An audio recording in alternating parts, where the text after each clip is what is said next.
दोस्तों, आज हम सुनते हैं पिता की जायदाद के भाग। पिताजी की आज 13वीं थी। जब बाबूजी गुजरे तो अनुराधा दी को अमेरिका में सूचित किया गया था।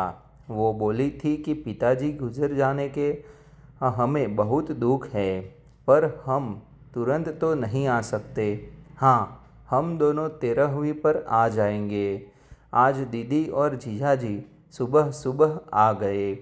माताजी लंबी बीमारी के बाद पहले ही गुजर चुकी थी और अब करीब 12 वर्षों तक लकवा झेलने के बाद पिताजी भी गुजर गए। आजकल इलाज इतना महंगा है कि पिताजी के इलाज में कर्ज भी हो गया। पूरा क्रियाकर्म होने के बाद दीदी ने कहा, हम 2 दिनों में बाद वापस जाएंगे। तब तक वकील के पास जाकर कागज़ बनवा लेते हैं। मैंने मन में सोचा कि दीदी घर में अपना हिस्सा मांगेगी। नए अध्यादेश के अनुसार पिता की जायदाद में बेटा बेटी दोनों का बराबरी का हक होता है। मकान के 2 हिस्से तो नहीं हो पाएंगे, इसलिए हिस्सा बांटा करने के लिए घर बेचना पड़ेगा और मुझे किराए के मकान में रहना पड़ेगा। इतनी सुविधा वाला घर तो मुझे बहुत महंगे में मिलेगा। फिर मैं घर खर्च कैसे चलाऊंगा? बच्चे भी अब कॉलेज में पढ़ रहे हैं। रात को दीदी और जीजाजी ने मुझे एक कागज़ पकड़ाया। मैंने चौंक कर कागज़ हाथ में लेकर पढ़ा।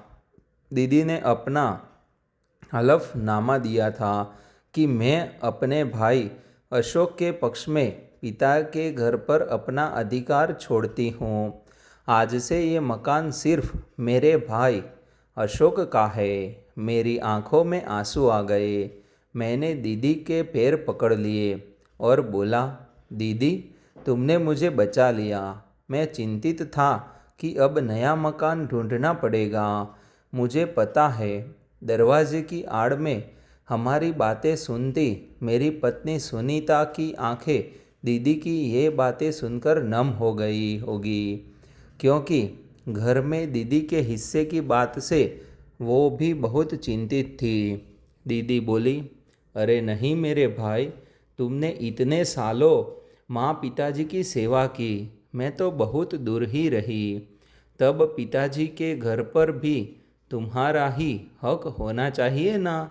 मुझे पता चला कि तुम पर कुछ कर्ज भी चढ़ गया है।